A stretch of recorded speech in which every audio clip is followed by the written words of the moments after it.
Hello, everyone, and welcome to the first ever video on our channel of the FF Addicts. My name is Dawson. I'm your host, and I'm joined by Mick Webb and Wyatt Jordan right here. We're doing this on a Zoom call for the first time because of coronavirus, everything that's going on. We can't really meet up in person, but we plan to bring you fantasy football content all the time throughout this coronavirus thing. And just a little bit about us. We've known each other for a really long time. We went to high school together. We played high school baseball together. We've been playing fantasy football since we were, 14 together? 14. Yeah, that sounds about right. Yeah, high school. We played fantasy football, and we're just really serious about it. And we decided we wanted to make a YouTube channel about it. And we know quite a bit, so we're going to try to teach y'all what we know, let y'all see how we operate and stuff like that. So this channel is going to be mainly fantasy football content, but we also are just sports fiends. We just love anything sports. So we'll talk about sports, any sort of sports gambling. Well, they'll talk to you about sports gambling. I can't do that because the NCAA. But we'll talk about that. But most of the stuff's going to be related to fantasy football. So with that being said, is there anything y'all want to say before we get started? No, I'm excited. Yeah, I'm excited too. So the first thing we did, we have a Twitter page. It's going to be, I'll just put it on the screen somewhere, maybe down there. It's at the FF Addicts. And we put out a poll a few days ago. And the poll question was, which non-starting QB would you rather draft in the late rounds of a dynasty startup? Cam Newton, Andy Dalton, and Jameis Winston. So what we're going to do, we're going to take that poll question and we're going to use it for one of our first ever segments on this show. And it's going to be called Dawson's Debate. And it's going to be, I'm going to bring a topic each day. And these two guys are going to argue about it. They're going to have we're going to make sure we have a different take before we do it. And so they're going to answer that question. So I'll let Nick start. Which non-starting QB would you rather have in a late round dynasty startup of those three? No doubt, 100%. I'm taking Jameis Winston. The dude is an animal. He threw 5,000 yards last year and 30 touchdowns. How can you not take him? Cam Newton doesn't even have a team, and Andy Dalton's playing behind Dak. So yeah, I've actually gone, a couple steps in and decided to look up some statistics about Jameis Winston and points per game for his career, fantasy football wise, 17.1. And then we take a scroll over to Cam Newton. And if you just take out his last year when he played 2 games, he's averaging over 20 fantasy points a game. And his rushing is great. And I honestly think Jameis is more of like a low-tier Dak. And he was in a high-powered offense with a ton of weapons and still threw 30 picks. It's not necessary. I don't think any other team has the weapons like that. I think Brady's going to come in and kind of prove that Winston was just – the touchdowns were a product of the system and the players around him. So no one's going to want to take a shot on him. He's going to get stuck in New Orleans behind Drew Brees for probably like 3 years, however long Brees is there. And then he's going to end up maybe 1 year somewhere, have a mediocre year with maybe the Jags or someone, I don't know. And I think Cam's going to get picked up, maybe the Pats. He'll end up somewhere decent, but I just think he's too valuable when he's on the field, and I don't think Jameis is ever going to be productive as a fantasy quarterback again. Cam Newton, he made a lot of his points off of running the ball, and the last 2-3 years he's been banged up. I don't see him running the ball again. Like, he's not going to be running the ball at the same level as he has been. Cam Newton right now?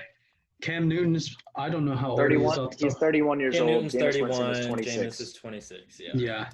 Okay. So, I don't think Cam is going to be taken off and running very often anymore. And when he did throw the ball, he threw for 4,000 yards one time in his 9-year career, and he threw 25-plus touchdowns one time in his 9-year career. But here's the thing. It's fantasy football. Yes, those stats matter, but Cam is a Super Bowl quarterback. Like, he's done it. He's there. He is going to attract teams who want to win. And so Wyatt's argument is that he's going to have a guaranteed team longer than Jameis will. I think he will be on the field in a starting role. I think if you're going to take a late round flyer on a quarterback who's not on a team right now or a backup behind a Hall of Famer, I think that you might as well go for the guy who realistically is probably going to have a starting role. I'll also unless add you are actually tanking for like 3 years like I am, then maybe I take Jameis. But I'll also add that Nick, you threw some stats out there, but all the stats really matter for our fantasy points, correct? Well, Wyatt brought the stat that Cam averages more fantasy points than Jameis throughout the career. So all those stats the stat that you listed about yardage, either way, if Cam adds more. Okay, but if Cam, I haven't declared a side yet, but that's what I'm seeing right now. Okay, but if Cam has to throw the ball, he's not throwing it at an elite level. He's only completing 60% of his passes. Like not even 60%. I think he's at 59% for his career. And if he's getting his points from running the ball, running yards are worth more than passing yards. And he's going to lose all that. Absolutely. I think if they're both on the field in starting positions on similar teams, even if Jameis is on a worse team, throw him on the Jags right now. I think he goes off with Chark and Chenault, and I think he has a great season.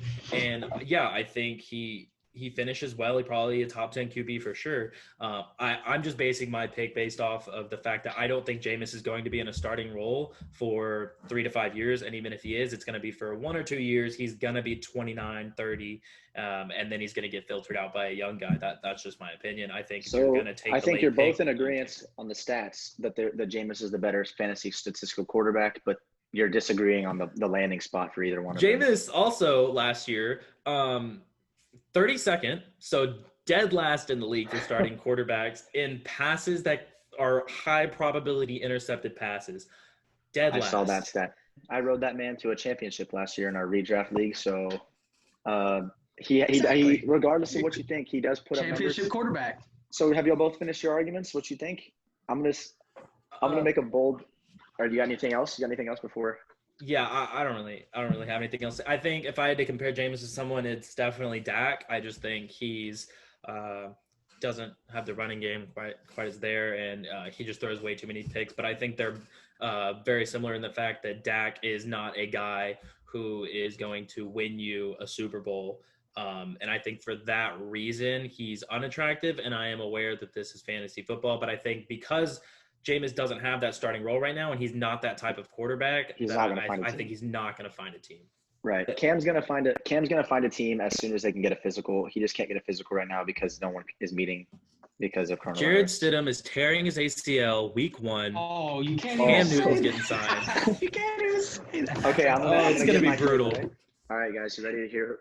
I'm gonna give a bold take. So before this happened, or before I do this, we're ruling out Andy Dalton, right? We're not worried about the Dak Prescott franchise tag. Yeah, Dak signed. It's not. Yeah. So when we ran the poll, it was a possibility because Dak hadn't signed his tender yet, and we didn't know if he was going to or not. So right. I threw Andy Dalton on the poll, but I think it's he's out now that Dak has signed. Right. So now I was originally when I voted for this poll myself on my own personal account, and I voted for Cam Newton. So that was my original take. Neither one of them know my take. However, after the argument, I think I'm going to switch more towards Jameis because I'm going to take the guy that is going to be younger. It's a dynasty league. As everyone knows, age matters. You have your team forever. I'm going to take the 26-year-old over the 31-year-old. And the one thing that sold it for me, I was all in on the stats. Cam's an MVP guy. Teams are going to want him for at least 3 or 4 years probably. But however, the majority with the stats that Mick gave, the majority of his production has come on the ground. I'm worried about is just his longevity. If I'm going dynasty, redraft mode, I'm going Cam Newton right now in the draft. But for a dynasty, I'm gonna take Jameis Winston. I'm gonna give this round to Mick. He convinced me to actually change my mind from the start, which is really hard to do. You know me. That's what I love to hear. The first ever Dawson's debate winner is Nick Webb. Easy dubs. All right, so after that, we're gonna have a little special episode today. We actually just did a dynasty startup draft. Us three, a few of our hometown friends, my brother, a bunch of guys from our high school, stuff like that, some guys from my college. So we're going to break down our draft board, and we're going to pretty much go pick by pick, jump around, talk about things that went down, and maybe talk about some strategies that we like in dynasty mode, and things that we can talk about, like maybe going running back early or playing for the future versus winning now. Just a bunch of things involving dynasty. So if you're into dynasty fantasy football, we're going to give you our takes on a lot of this draft board right here. So we got our draft board right here. As you can see, we have a 10-team full PPR, super flex league. So I drafted in the 103. We just randomized our draft order. I went to the 103. Wyatt got the 104, and Nick got the 105. We went back to back right here. So we'll break it down. I guess who wants to start here?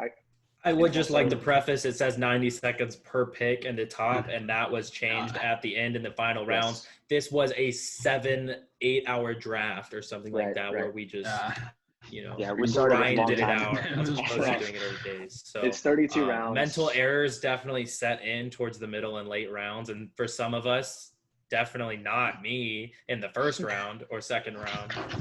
Yeah, we're gonna get to Wyatt's mental errors off the start. So as you can see, it's a super flex. So as Lamar Jackson went number 1 overall, that's Ringo. Before we start this, actually, I'm going to talk about how we're going to give you all updates on our leagues, our dynasty leagues, throughout as our channel progresses, so y'all can keep up with the names and stuff and kind of follow along the trades that we make during the season and stuff like that, and who wins each year. So it's kind of fun y'all can see how we do our league, stuff like that. But Ringo, Little Row Flow, took Lamar Jackson with the 101, super flex, pretty ballsy. Not a bad move. I personally, let's talk about that, because a lot of people debate this at the 101.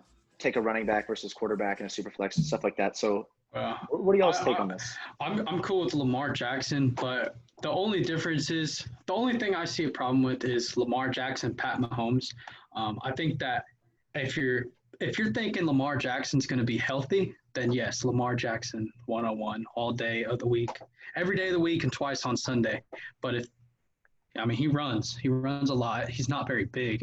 So if he gets hurt, like, you're betting on him staying healthy if you're staying at that 101 taking Lamar.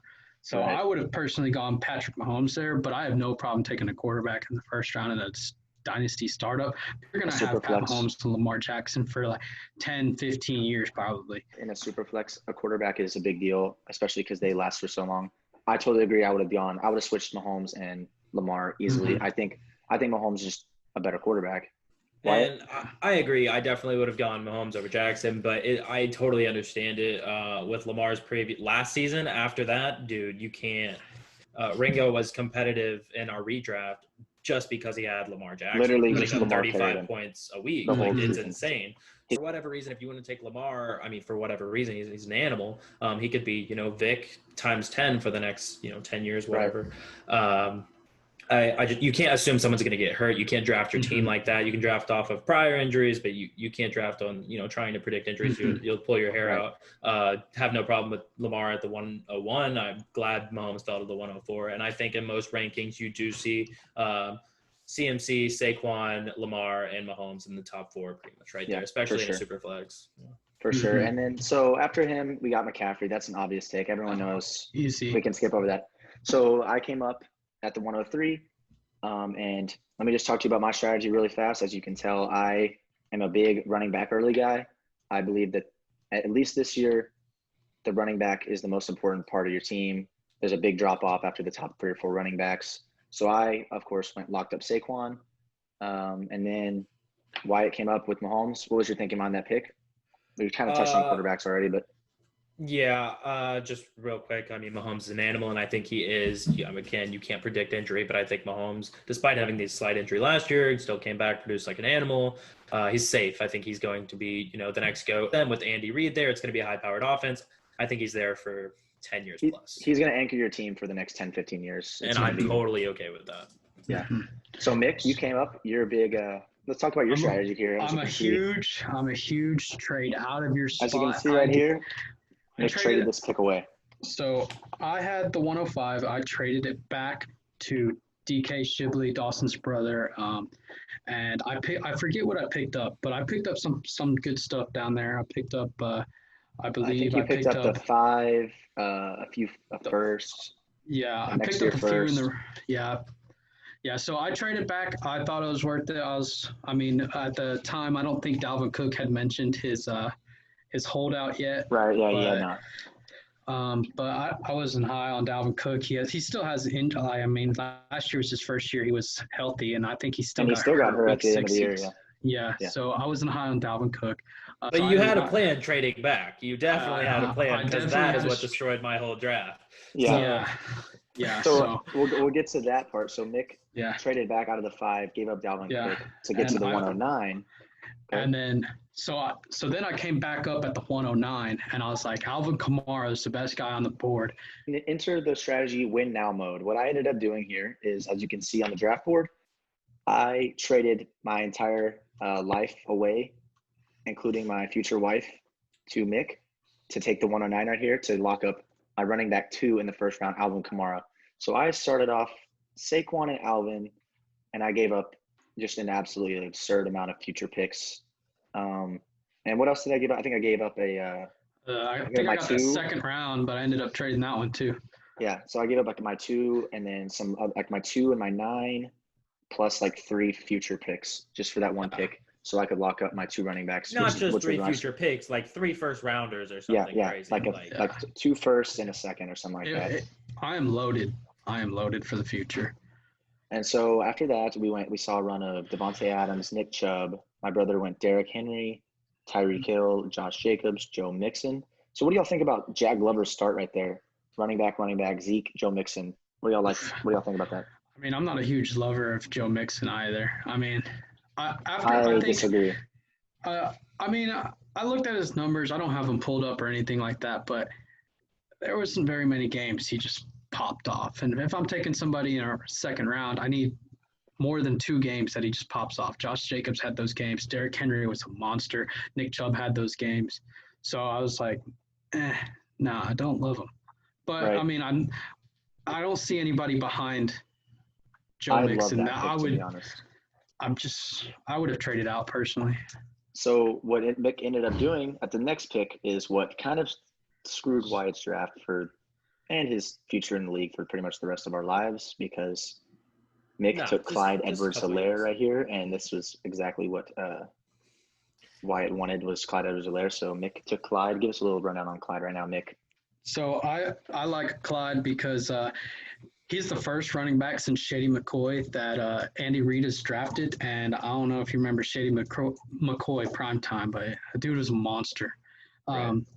Also, he's in the Kansas City offense with Tyreek and Travis Kelce and Patrick Mahomes. Like that's going to be a high-powered offense. I think Clyde Edwards has a huge ceiling. So I was like, yeah, I'm going to take him right here. There's no really other running backs that I would have taken ahead of him especially in the Dynasty League at the 206. So I was very happy with that pick. Yeah, great value pick right there. Wyatt, tell us how this screwed up your plan. Truther, and dude, one more pick. I needed him to fall one more pick. He's going to be an absolute stud in KC. He's catching 5 to 7 passes a game. He's running for 2 a game. He's probably going to catch 1 every other week. He's going to be an absolute animal. And the fact that he went at the 2-6 is stupid. Absolutely stupid. Like, in a dynasty startup, that's crazy. I think CEH finishes as maybe a fringe top 8 back or whatever if he takes a while to get adjusted to the system with the COVID stuff going on and all that. But top 5, top 3, top 1. It's not out of the question. Ooh, that's a bold take there. His ceiling is CMC last year plus. Like, he could be a fantasy winner by himself. Your whole team could be trash. He could be putting up 40 points a week. I definitely think it's possible. So Wyatt, what you ended up doing after that happened? I think you just decided you panicked and just decided to say running backs don't matter. After taking a quarterback, I chose a receiver, and I had the choice between Miles Sanders or Chris Godwin. Pats fan for life, Tom Brady fan for life, Chris Godwin. I wasn't terribly mad at it, and then I decided, oh crap, I need to trade up for a running back or I'm screwed. And I did that. The very next pick, thank you, Shibley, had Miles Sanders just right there, ready to click draft, and I saw Kyler Murray, and I was like, that was tempting, huh? Value. I waited until the last second on the draft pick, and I literally was just going back and forth on my mouse for like, I don't even know how long. I think he burned out the clock. Yeah, it was the last second, and I just clicked Kyler, and I picked him because of value, and I will say I ended up trading him, and I'm glad the value I got. But that pick right there, definitely alone. The Clyde Edwards-Helaire pick is what booted me out of this league for 2 years. Fun, but anyways, after that, we went Mike Evans, Juju, Travis Kelce, George Kittle, I love the double that tight beat end man's starting there. off. That's great. Starting off pretty good with McCaffrey, George Kittle. I his actually have that in our other team was dynasty. pretty loaded. Comes back to me at the 3-3. I have Saquon and Kamara, and you know what I did? I smashed another freaking running back. I went Miles Sanders, someone I believe in way more than anyone else in this channel. Because Not a believer. Me and Mick are on the same page on this one for sure. It's hard to see take. Miles Sanders as the guy, but it's not a bad pick at the 3-3. I respect it. Until they sign a different running back, he is the only running back in the system besides Boston Scott, who we saw him when Jordan Howard went down. We saw Boston Scott do well, but it didn't take away from Miles Sanders at all. Miles Sanders was, what was he, like a top 8 back the last 6 games, whatever it was? It was pretty good. He was an RB1. See, in redraft leagues, I love this. I think this is like 100% the move to go because it's a one-year thing. But I have never seen Doug Peterson with a workhorse running back type system. He has always had a committee back there. Even when it was just, I think I don't remember who it was. It was a while. I think it was the Super Bowl run. They even traded for Jay Ajayi in the middle of the year. Whenever they already had a good running back there. So I just in redraft I love it, but dynasty kind of worries me. I see the risk that they're going to sign someone else. But what I think is, I believe in his talent. He's Saquon Barkley 2.0. He's from Penn State. He's just a freak athlete, and I think he's going to at least pop off this year. And as you can tell, I'm in this year win now mode. And I think as long as they don't sign another running back, the only problem that worries me now is the number one PFF's rated number 1 right tackle just tore his Achilles. Did y'all see that? Yeah, Brandon Brooks. Yeah, that's going to be. He was the number one right tackle in the league according to PFF. And Peters is looking to go somewhere else too, right? Yeah, so if they don't sign him back, it's going to be bad, and Miles Sanders will be on the trading block. I'll tell you right now, hot take, Shibley. I want you to on the screen there. Go down to my 9th pick. Right down there. Is it scrolling? Yep, straight down. Yep, that's going to be the guy that ends up in Philly taking over Miles Sanders' role next year. Oh, Kareem Hunt gonna be the beast in Philly, bro. I love that. That's a big call. All right, so after my Miles Sanders pick, as you can see, I went running back. Yeah. It was now Nick's turn because he got Wyatt's pick for the 2 over here. So Nick went for the reach, put on his elastic arm, and just reached about 6 rounds.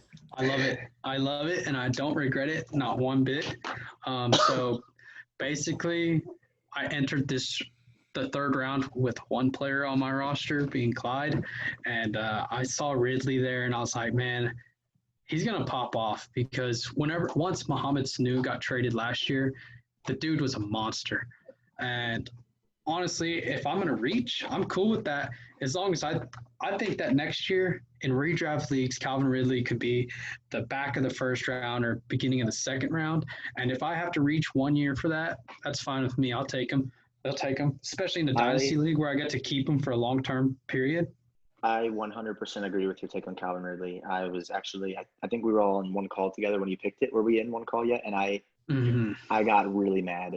I wanted to take him in the 4. But I at the 4-1 because I traded up, and I didn't think he was going to go before the 4. Little did I know Mick wanted Calvin Ridley. I think he's in for a huge season, not just this season, but in the future, because Julio can only go down from here, right? He's getting up in age. Yeah. He's not going to go up. So the more he goes down, the more Calvin Ridley has to fill that role. And the Falcons have the number 1 most vacated targets in the NFL. They lost Austin Hooper. They lost Mohamed Sanu. They have the single most vacated targets, 180 targets, something like that. They have to go somewhere. Calvin Ridley's going to get a big bunch of that, in my opinion. Mm-hmm. I don't think Julio can only go downhill. I think just Father Time's going to catch up with him. But last year he couldn't find the end zone to save his life, and he was still a very productive wide receiver.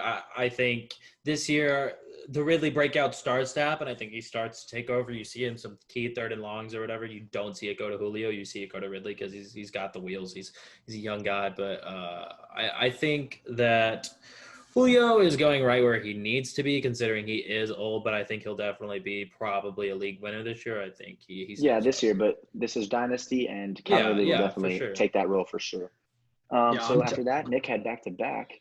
Yeah, so I took Austin Eckler. I like Austin Eckler.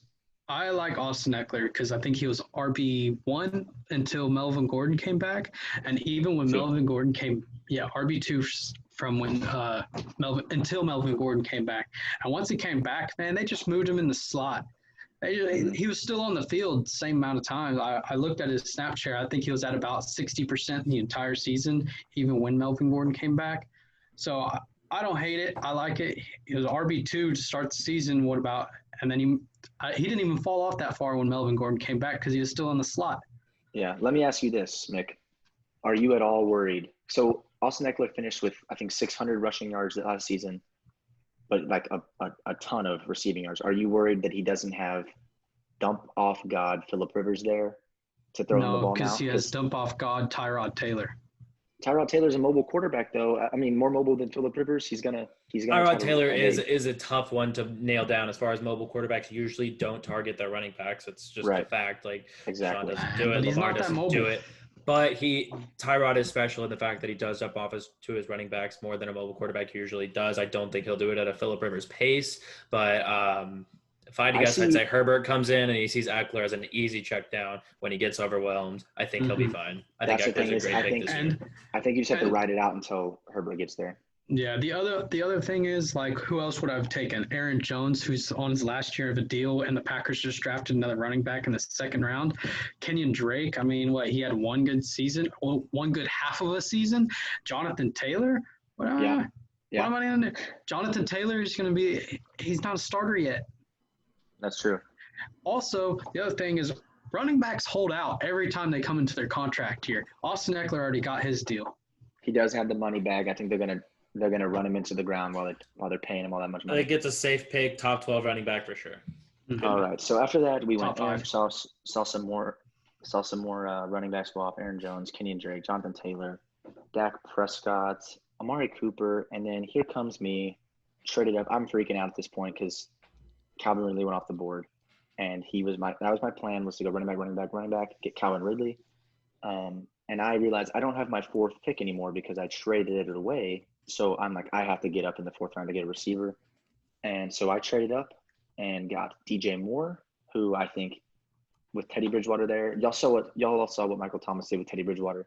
Teddy Bridgewater, good quarterback, whatever, but he locks on his guy and he fed Michael Thomas like every single play. And I think that's exactly what's going to happen with DJ Moore, because they have Robbie Anderson and Curtis Samuel taking the deep route, and Teddy Bridgewater isn't exactly a deep guy.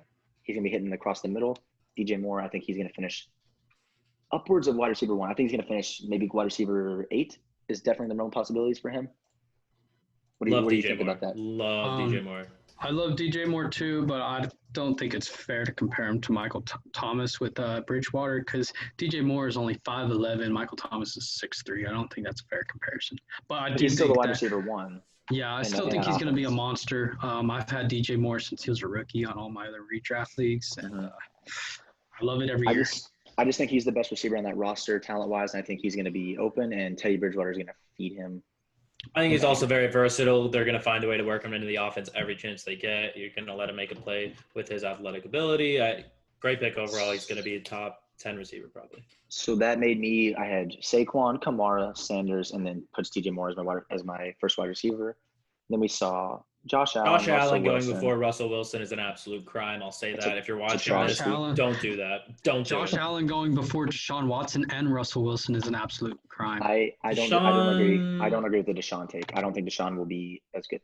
I still think Watson's going to be as good as Josh Allen. Who's he throwing the ball to? I think it's a crime, but it's just like a petty crime. Going before Russell Wilson, that is just a felony. Nick, answer me this. Whenever Will Fuller, Brandon Cooks, and Randall Cobb are all in the hospital, who is he going to throw the ball to? Have you not seen Darren Fells? He's pretty cold. He's going to throw the ball to Deshaun Watson can catch the ball. Duke Johnson can catch the ball. Both the D. Johnsons and H-Town can catch the ball. And guess what? Out of the backfield. Deshaun Watson targets his running back the least out of any quarterback in the league. Because he had D-Hop for like however long he's been in the league. And now he doesn't. So what I'm saying is he lost his number 1 receiver, and his other 4 receivers who are all decent receivers are all old. So in the future, he won't have anyone to throw to, and they're all hurt all the time. They're literally. I do think that offense is like destined to collapse, like with the wide receiver volatility. And David Johnson has maybe one good year. I think he flops this year, honestly. But I think Watson will still find a way to get it done for this year. Wyatt with, I think, one of the best picks in the draft. Your boy had And I don't 2 think he even has quarterbacks some other and a people on. wide receiver. I haven't even drafted a running back yet. Here And we you go know in what the he said? fourth He said, round. screw the running backs. Yep. At this point, I was freaking out. Lineup screwed up. Draft strategy screwed up. Everything, all the notes, gone. Nothing. I said A.J. Brown, best value. He was like, RB0, take the best guy. Doesn't matter. And I'll tell you what, he's off my team already because he had good value.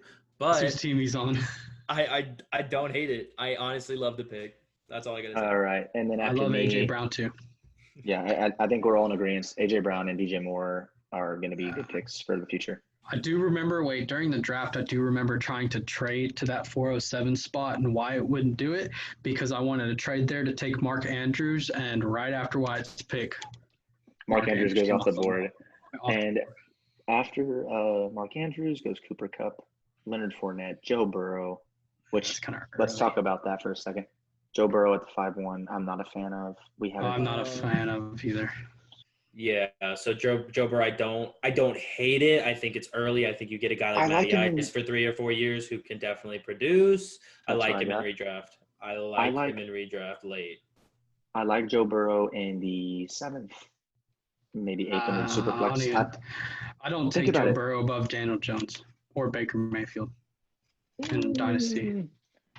I mean, look, you saw how Trubisky happened. Everybody hyped Trubisky up the same way Joe Burrow was hyped up. That's true. And you got in Baker Mayfield, you know what you're going to get. Daniel Jones, you've seen what he's done.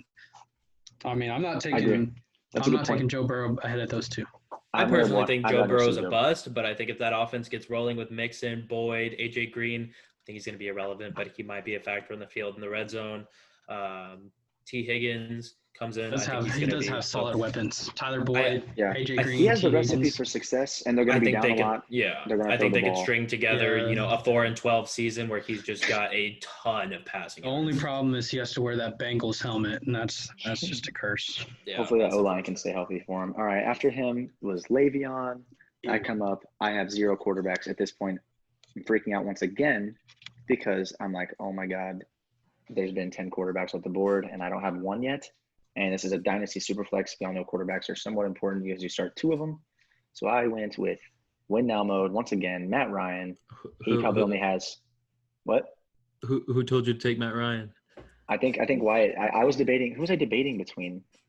I was stuck between Matt Ryan and someone else, and Wyatt influenced my decision. And I'm glad I said you're in win now mode. You just traded your entire future for Alvin Kamara. Why don't you go ahead and take that puts up points? Matty Ice, top 10, lock it. Easy. I know. I agree. Okay. So after I took Matt Ryan to lock up my first quarterback, Wyatt finally decided that running backs actually start on your fantasy team. Yep.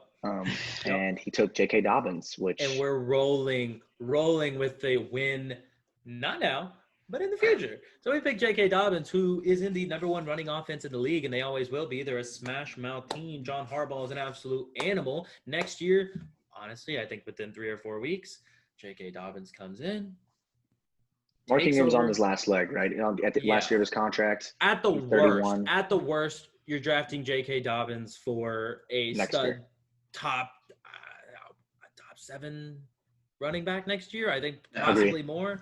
Yes. So I have no problem with that pick at all. I've got a future. I basically just drafted a CMC. I wouldn't go that far. A Zeke. I just drafted him a year later in the 5th round. I'm okay with that.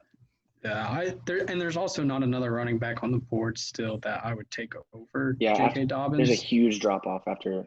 I think J.K. Dobbins is before the Le'Veon Bell drop off, even the Leonard Fournette drop off. I would have had him up there probably before Leonard. But Fournette I think it was a solid pick. Holding out right now, right? Like we don't know. He hasn't officially announced the holdout, but it's. I mean, neither one of them want to play for it. Like the Jags don't want him. He doesn't want the Jags. It's not a nice marriage over there. But I think don't draft Leonard Fournette. Yeah, if you heard that from us, just don't draft Leonard Fournette. Unless you know for a fact he's playing. I agree that J.K. Dobbins is a good pick for Wyatt's team setup. He's clearly not trying to win this season. He's going to be a force to reckon with once Mark Ingram's off the field. Mick went up with DK Metcalf. That's just a pretty standard pick. Doesn't have a receiver yet, right? Oh no, he has Calvin Ridley. I love DK Metcalf. I love DK Metcalf almost as much as Calvin Ridley. Not quite because I took him 2 rounds later. but I think DK Metcalf is a monster. He's huge, he's fast, and he has Russell Wilson throwing the ball to him. Yeah, I think that's just a straight up pick. For DJ Chark, What did he gave up like a few first rounders for this pick to get ahead to DJ Chark? I asked him about this. He likes DJ Chark, and he reached for his guy. So I don't absolutely hate reaching for your guy. I just think the value was insane. You could have done it for less. DJ Chark's going to be the number one guy. I can almost guarantee you DJ Chark would have been there at the 602. I agree, and I think he's going to be great. Gardner Minshew, I think, is actually underrated as an NFL quarterback, believe it or not. Go call me crazy. But the DJ Chark and the Minshew combo, they were pretty good together last year. Yeah. So, Mick, you went with your tight end here, Evan Ingram. A lot of risk, but a lot of upside. Sniped on all my other tight ends. I got sniped on. I wanted Kittle. I wanted Mark Andrews. I wanted Ingram. Ingram's not in that top tier, but he's definitely right there. He's a vertical stretch guy. You're going to get when he's on the field, he's going to put up good numbers. It's just can he stay healthy? Yeah, and I also planned on taking Daniel Jones later, so I wanted the combo. So after that, we saw Wentz, Robinson, Lockett. I like the Lockett pick in the 6th. DeAndre Swift, Keenan Allen, Cortland Sutton, and then Wyatt had Nick's pick right here. They swapped for some reason. I don't remember how, but they swapped right there. And I traded up for this pick. I traded up. I was at the what is up, the 6-7. Mick had the 6-6. He was on the cock, and I was like, I need this pick. Like he's gonna take CeeDee Lamb. Like I still had only J.K. Dobbins, who doesn't even have a starting role yet at running back, and I was like, I'm a CeeDee Lamb truther. I think he takes over. I don't think he's quite on Amari Cooper's level this year. I think it's definitely possible, but I think he's a slot guy. I think he's going to easily surpass Gallup as the number 2 in the offense as far as the passing game goes. And I loved it, so I traded up for it and hoped I could get Gurley the next time around. Fortunately, Mick had other plans. So I like the CeeDee Lamb pick for Dynasty. Of course, he's going to be a dog in like 2 years, I think, maybe even this year. Mick, Todd Gurley here. Let me hear your analysis on this because in a dynasty league, he doesn't have his kneecaps anymore. Okay, but this is the 6th round. Who else would I have taken? I'm not taking Scary Terry. I'm not taking Melvin Gordon. I'm not taking David Montgomery either. Chris Carson, Cam Akers. Chris Carson had a broken hip, and he's playing with Carlos Hyde now. Chris Carson's fine. Chris Carson's fine. Yeah, but he's playing with Carlos Hyde now, and Rashad Penny is going to come back too. But you took Todd Gurley. Carlos Hyde came out and said right away that Carson's the number 1 guy. I think he'll be fine. I think you took Todd Gurley. It's still cluttered. Surely, solely for the point that there was no one else there. You needed a running back, and he's going to be the guy. Who else are they going to run the ball? Who else? He got a 1-year deal that last year he would have looked at and literally cried if Gurley saw that. Then the thought of him taking that. But he's there for 1 year. They have a ton of targets available. I think he will catch some passes, and they're going to run him into the ground. He's going to break both his kneecaps again, but it's going to be at the end of the season. He's going to finish a top 15 back. I honestly think. I don't think he is. He's never been out with a knee injury. He was just limited with the knee injury. And you never know when those knees are just going to just completely give out. I personally think it's too risky for a dynasty, but 6th round. I think he's going to be getting. I think he's going to get 275 touches at least this year. He's going to have more than 1,000 yards easy. Yeah. After that, I took my man Terry McLaurin. Scary freaking Terry McLaurin. I think he is. We all saw what he did last year out of nowhere. I think he's just the only risk that we all know, everyone that both of them are going to say is Dwayne Haskins at quarterback. I get it. But can you name another wide receiver with more than 1,000 career yards on that roster? That's what I'm saying. You can't. He's the only person. You literally they just throw the ball every play. They're going to be losing every game. Even if he's not efficient on those targets that he gets, he's going to have 140 targets at least. I think last year it was kind of the Jeremy Lin effect, so to speak. Took him a minute to, get figured out by the league. And obviously he never got figured out. It's not like he started getting shut down or whatever, and you never heard from Jeremy Lin again. But I do think this year it happens. You get for sure the elite corners shadowing him. You got the safeties watching. I mean, they know now. They know he's the guy. I think he's going to get a ton of targets. I just think that he's not going to find the end zone as often. I mean, he's going to be seen as that. Sims is the only other guy there catching passes.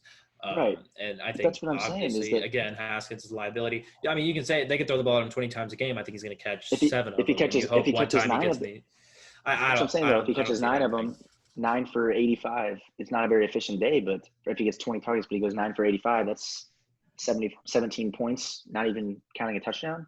I think he's got the solid floor. I mean, there's no way he doesn't catch, what is it, maybe 85 to 100 balls this season. You're taking Scary Terry over Diggs? Yes, I'm taking Scary Terry over Diggs. Over Robert Woods? No, Diggs. No. Robert Woods went 2 picks later. Robert Woods and Scary Terry are the two guys. I had them right there with each other. I think now, for sure. Right now, I would have probably gone Robert Woods just because I love Robert Woods as well. But in the moment, I was like, I'm a big Terry guy. I don't hate the pick. I think he's got a ton of potential. After that went Melvin, then Robert Woods, who I was hoping would come back on the turn, Chris Carson, Zach Ertz. So I'm back up, and I just have to go off on a tangent right here. Every single draft that you're in, guys, if David Montgomery is in the 7th round, draft him. He is guaranteed. He's the cheapest 260 touches you're going to get in the entire NFL. He's going to touch the ball. The Bears stink. It doesn't matter. Stink. He was the least efficient running back. Listen, he averaged 3 yards a carry, 3.4 yards a carry last season. That will have to go up. He's a second year in the system, second year in the NFL. That will go up. He can't go down from that. That's the lowest he will get. I promise you. He will not average less than this. I think we're all in agreement that Mitch is going to get the start week 1. I think we're in agreement. So that's going to happen. For the most part, we use our common sense. We say Mitch is going to get the start week 1. But I think eventually Foles is going to take over. Mitch is going to have one bad game, probably week 1.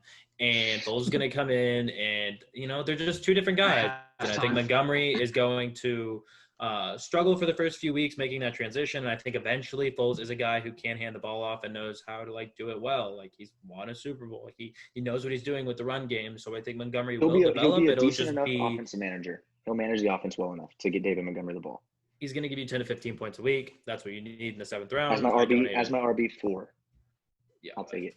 So then right after that, Wyatt went with Cam Akers here. Quick summary about Cam Akers. What do you think here?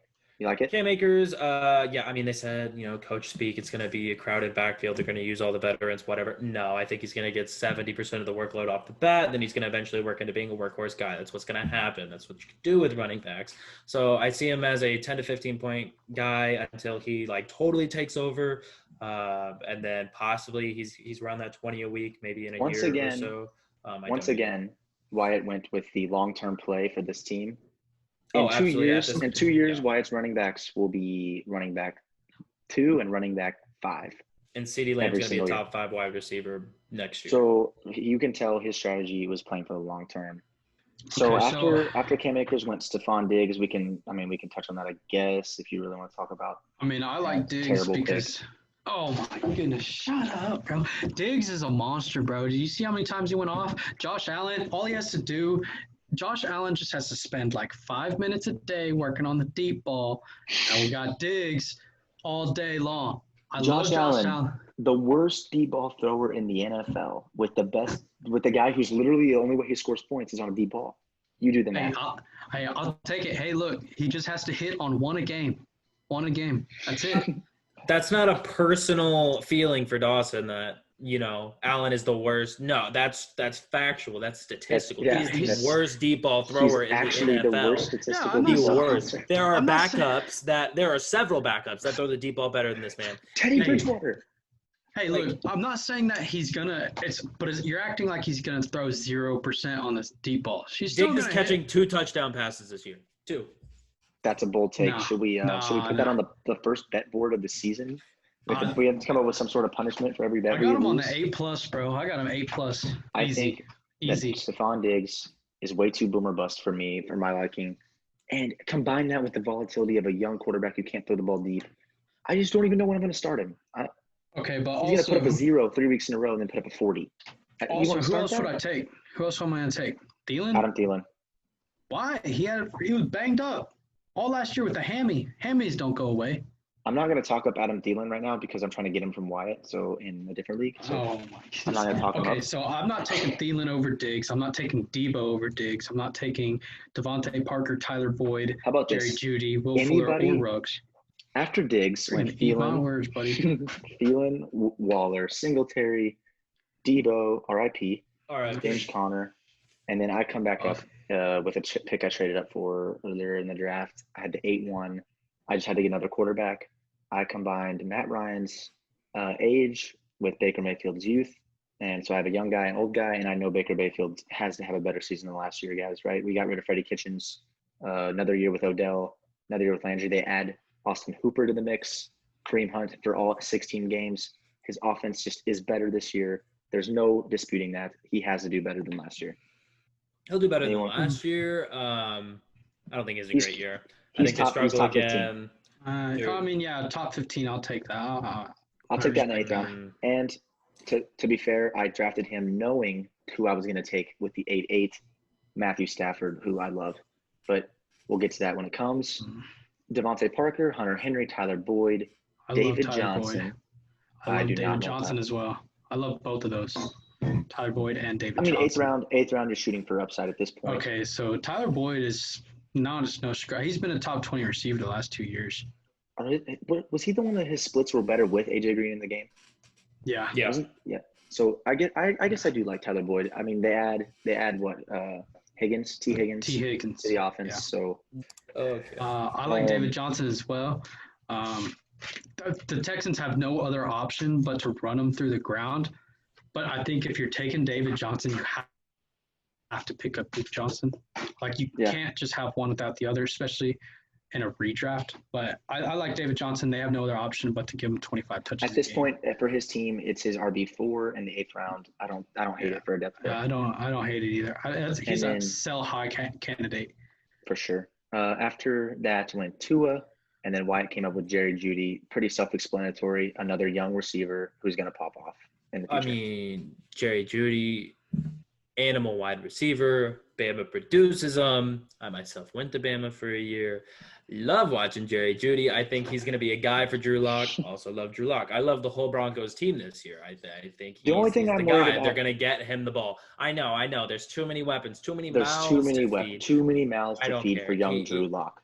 I think he's catching 80 to 90 balls this year, and he's making plays happen. And then next year, he's the guy again, another future pick. Also, balls? Tua right before that at 8.6. I love Tua. I love. You think 90 balls to Jerry Jeudy this season? 80 plus. Catches. 80 plus. Oh, you're on crack. No. We might need to put a bet on that. Okay, so Vic Fangio is a run-first offense. That's why they signed Melvin Gordon, and they have Philip Lindsay. But they're not even going to throw the ball 80 times. Cortland Sutton's getting the double team, and Jerry Jeudy for the first 6 weeks is going to be an absolute. What about Noah Fant? Noah Fant is a vertical, very compared to George Kittle. Their rookie seasons. KJ Hamler. I don't see KJ Hamler being a factor. They have Fant's there. Sutton's there. And they throw the ball. It's going to Cortland Sutton. Noah Fant's going to get maybe 15, 20% of the target share. And then Jerry Jeudy. He's going to be the versatile DJ Moore type of guy that they need for Drew Lock. I don't hate it solely because your team is literally just young guys who are going to be for the future. And in 3 years, Jerry Jeudy, that offense won't look the same. Drew Lock will be older. Cortland Sutton will be older as well. He might not even be there. Jerry Jeudy will. That's what I'm saying. I think Jerry Jeudy is a true talent. He's going to get fantasy points in the future. I'm not knocking his talent. I just don't like the offense. Don't like the offense for receivers. That's a fair enough take. I agree.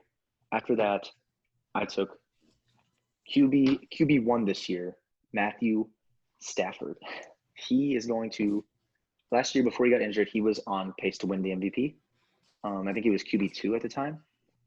And he has Kenny Golladay and Marvin Jones and TJ Hawkinson's on the come up. I think he has a good enough offense to – not to mention DeAndre Swift, yeah. I think he has a good enough offense to support him, and they're just going to throw the ball a lot because they're going to be losing. Their defense is not great. His numbers last year did it for him. He was on pace for 5,000 yards. And he's tough as nails because I think the last 2 weeks he had played with that fractured back. Yeah. But then the doctors wouldn't let him go no more after that. And they sucked. He's a tough dude. Not to mention Matthew Stafford was my QB3 at the time, so I don't feel uncomfortable taking him as my third quarterback. Henry Ruggs, Michael Gallup, Daniel Jones Mick took in the ninth round. I like that. Daniel Jones is a goon, bro. Watch out. He's a freaking monster. He's got a solid rushing floor, and he's got good weapons. That's all you need to say. He's got good weapons, and worst case scenario, dump it off to Saquon. He's going to bust it. After that, Nick went back-to-back. Keyshawn Vaughn. So I like Keyshawn Vaughn. I think he's going to be the James White to Brady in Tampa Bay this year. He may even take over the running game if Rojo's bad. Yeah, he'll get half of it, maybe a third. Yeah, I don't think it's a bad pick, especially in the 9th round. And you can never have enough running backs. And if he's a 50-50 split in the 9th round, I'll take that every day of the week. I will say the only person I would have taken over Keyshawn Vaughn right here was who Wyatt took with the next pick, Kareem Hunt. I was torn between the two. Well, yeah, I think at this point, Mick was still obviously hasn't decided that he's not winning now, but he wants to compete. And I kind of had already decided that I wasn't. Kareem Hunt, I still think is going to be a double-digit fantasy point guy this year in PPR because he's going to play a slot receiver for. Yeah, did you hear the news today? Did you hear the news today? It came out he's going to wide receiver meetings. Yeah, with the Browns. Everyone was talking about that. He's going to basically be a slot receiver. That actually news makes me feel that much better about it. But he's 26. He has half the touches of a normal 26-year-old running back just because of his, stuff he got going on. Kicking people in the face. Yeah. But he's an absolute animal. When he's in the game, he is possibly the best running back in the game. Like when he's on the field, his talent-wise, most talent. He's an absolute freak. Kind of like when you watch Alvin Kamara run the ball, you're like, wow, that guy is special. I agree. So he won the rushing title as a rookie. Remember? Yeah, so he is going next year. I think he's going to find a home to be the workhorse, and I think he'll be great. Again, this is another future pick. It kind of helps me this year, double digit, whatever, hopefully. But he's going to be a for dog the future. It's going to be a great, depending on where he lands. That's obviously going to have a huge impact, but I think he'll be a good future pick for me. For sure. After him went Mick with Mick's third pick of the 9th round. Great pick here, Jalen Reagor. Yeah, I think Jalen Reagor. I think Jalen Reagor's a monster. He's like probably. I think he was like the fastest receiver coming out of this draft. Could have been second fastest. Yeah, after Ruggs. I think he's a monster. Philly also has a problem with the whole receiver idea. They have guys who have bricks for hands. And Wentz was throwing dots last year. They were hitting him in the hands, and those guys just were not catching it. So if Reagor has he's going to come in and make an immediate impact. Last year. Yeah, I think so too. And you'll be starting him over Stephon Diggs week 2. Nah, I don't know about that. I'm not really in on Reagor. I think had he been drafted to Green Bay, where he should have gone, probably. I think we can all agree on that. Yeah. That I would be more on him. But I think that Philly offense is just hard to get a part of. I think despite their need at receiver and Carson Wentz, and I don't love it. I think he'll be, maybe a wide receiver 3 guy there, and he'll finish, top 40 or something like that, maybe. I just don't see him being a huge deal, but I don't hate the pick. He's got a high ceiling with the availability that's in that offense with Wentz. Yeah, Wentz, TJ Hawkinson, Marlon Mack, Darius Geis. I like Darius Geis there. Kirk Cousins, Justin Jefferson, Drew Lock all the way down to 10, Austin Hooper, Jarvis Landry, Jared Goff, T.Y. Hilton. And then here comes Mick with another receiver, Marquise Hollywood Brown, Boomer Sooner, baby. The only thing that scares me is that offense again, kind of like with the Jerry Jeudy thing is they don't throw the ball very often, but when they do, they throw it to Marquise Brown or Mark Andrews. Yeah, there's no in between. So I like it there, especially in the 10th round, and it's not bad. And then you followed that up with Mike Gesicki. Good pick again. Just a solid tight end that is going to get a lot of volume. It's just Devontae Parker, Preston Williams there after that. Yeah. Well, he's a big body. At the end of the day, he was my tight end too. I still have Evan Ingram on the roster. Right, yeah, backup tight end. I don't have a problem with starting Gesicki this year because Evan Ingram has had a little bit of an injury history. So I wanted to have somebody who is still a viable starter down there. And even if Evan Ingram's healthy all year, I got 2 guys who are pretty pretty good. I mean, they're not the top three, like the Kittle, Kelsey, Andrews, or even Ertz for that matter, but I They'll like get you. They'll get the job done. And then yeah. I went with, for the last pick that we'll probably touch on, I went with my first tight end of the draft because I faded tight end. I went with Tyler Higbee, who I like. They're going to run 2 tight end sets this year, and I think he's the better tight end out of him and Everett. The problem with this is I ended up trading for Robert Woods later on after the draft, and now I have 2 receiving weapons in that offense.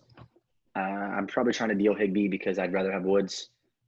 So right now I'm just trying to deal Higbee, but I like him as the pick in the 10th round. Good, what is that, tight end like 10 or 11? I think that's a great value for Tyler Higbee. He's going to finish tight end 6. Yeah, it's I not think bad. I think it's a good value there. So that pretty much, we're just going to do the top 10 rounds today, but that pretty much wraps up the draft. After that went Sam Darnold, Mark Ingram. So that was the draft. We can talk real fast about our strategies.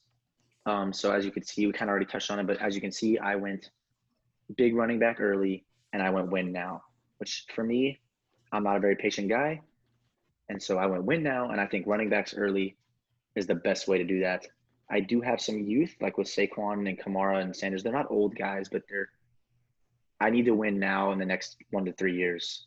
Whereas Wyatt, he can talk about his strategy. He went play for the future. So Wyatt, any advice people that are going to play for the future and why you think it's better than playing now? I don't think you should go into your startup draft planning to play for the future. Like if you want to, and that's the sort of thing that interests you, and you don't mind spending the buy-in, If you want to and you punt want to, first year. yeah, and you want to stockpile the picks, and you're like, okay, I'm going on a run. Like you can still draft a team that's going to be competitive. Let's say next year. Or you can try to be competitive this year, but unless you're just totally punting, then draft a team that's going to be competitive next year, and then you're building from then on. But honestly, I think you just wait and you see how the draft falls. Like Clyde Edwards-Helaire at the 2-7 for me would have been totally changed my whole draft. I'm competing this year, despite the fact that he's a rookie. I think he's going to be an animal. I just didn't love any of the running backs on the board that I felt could have carried me to a championship. So at that point, I said, okay, I'm taking value. So that way I can, spread it out, get the picks, acquire more players that I feel like are younger and are going to help me down the line. And I just think that's what's fun about Dynasty is you really have to think about the future. And if you're going to draft, have definitely done your research so you know what's going to help you for long term if you need it, and what's going to help you win now. For sure. Yeah, so all right. And my strategy was I wanted to build a competitive team, like middle of the pack, like 4 to 6 seed ish in a 10-man league. But I think that my key was youth, players who can play now, and a little bit of veteran vets like my Todd Gurley pick. Diggs was pick as well, but I still have DK Metcalf. I think that's his 2nd year. Calvin Ridley, 3rd or 4th year. I ended up trading for A.J. Brown going into his 2nd. I got Clyde, rookie. Eckler, 1st year is a true starter going into the season. So I like my strategy. I'm probably a year away from being like really scary, but in a dynasty league, my strategy is I'm trying to win 10 years in a row, not trying to win the 1st year. So as you can see, we all three, this was not planned either. Well, all 3 of us kind of went 3 different routes. I went really early, win now, Wyatt's really future, and Mick kind of has a little hybrid mix. But I mean, you can learn a lot from all 3 of these drafts, depending on where you are placed in the draft. Where I kind of got luckier having the 3 pick, being able to get a stud running back early. But yeah, those are our 3 draft strategies. Feel free to comment below which one you like better, and what you think we could have done differently in our drafts. In the future, we'll keep you updated with this league. We're going to talk about trades we've done in the future after the draft, stuff like that. Keep you all updated as the season goes on. But that's going to do it for this video today. So again, comment whose draft strategy you like better, and also comment who you would take of the backup quarterbacks from Dawson's bit in the video. I want to know what y'all think as far as who won the argument. Who would you rather take, Jameis or Cam Newton? And drop that down in the comments. Also, feel free to like and subscribe, please, guys. We're just a brand new channel. This is our first video, as you can tell. So any love you could show us would be great. We're kind of nervous at first, so obviously each video is just going to get better. We're going to make adjustments. Hopefully each video just gets better and better, higher quality. We're going to probably put out a podcast soon. We're going to record these videos and also put it on podcast form. So, and don't forget to go follow our Twitter at the FF Addicts on Twitter. It's going to be somewhere on the screen around me. So just feel free to hit us up on Twitter. And thank you guys so much for watching the first video. Peace out.